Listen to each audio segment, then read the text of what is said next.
What's up guys, Joel here, back with another video. And with the iPhone 8 and the 8 Plus being fast charging compatible, I wanted to see how much faster is fast charging compared to the previous generation. Now before we get started, there are a few things to be aware of. If you want to take advantage of the fast charging capability, which charges your iPhone 8 and 8 Plus from 0 to 50% in 30 minutes, you will need a whole new cable and power adapter. Specifically, Apple's USB-C 29 watt power adapter and the USB-C to Lightning cable. This will set you back at least $75, which really sucks. But you don't need to have the Apple branded power adapter and cable, so I'll leave some cheaper alternatives I find in the description down below. So here I have my iPhone 8 Plus on the right and the iPhone 7 Plus on the left.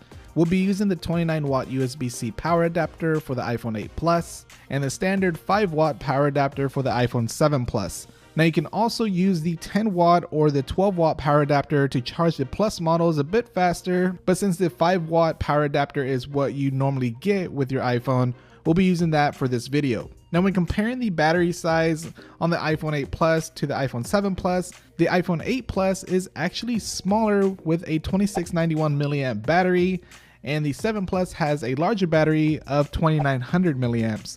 On paper, it does look weird that the new iPhone 8 has a smaller battery, but according to Apple, with the new A11 Bionic chip, you'll get the same battery life as the iPhone 7 Plus. So let's go ahead and get started and see if fast charging is even worth it. I have went ahead and drained the battery on both the devices, so that way we can get more of an accurate time of it charging from 0 to 100%.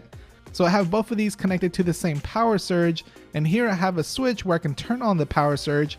That way they will start charging at the exact same time. So turning the switch on, you will see both of them start charging. Now you will notice the iPhone 8 Plus boots up first with just 69 seconds of it being plugged in, and it has 2% battery so far. Also, while these are charging, I'm going to set the devices to airplane mode and also turn off Bluetooth and Wi-Fi and put the screen to sleep.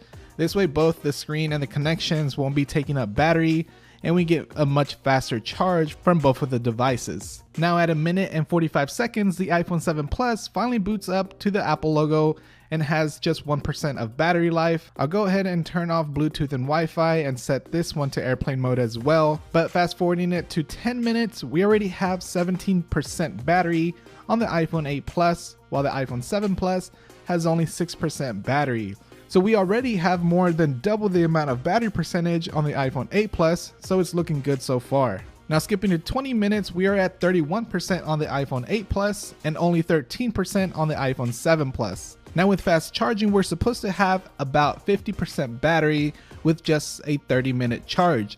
So checking in at 30 minutes of charging both devices, the iPhone 8 Plus is closing in at that 50% mark. Meanwhile, the iPhone 7 Plus only has 20% of a charge, but checking it 3 minutes later, we finally hit that 50% battery on the iPhone 8 Plus. So by having my iPhone 8 Plus plugged in for at least 33 minutes or so, I was able to have half of my battery charged.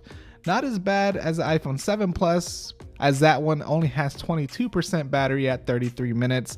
So fast charging definitely helps you get that extra juice if you're in a hurry. Now after it hits 50% of a charge on the iPhone 8 Plus, I saw increments of about 12% between 30 to 50 minutes. And then after that, it was increments of about 6% to 7%.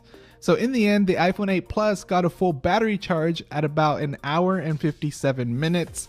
Comparing it to the iPhone 7 Plus, that took about 2.5 hours or a little longer.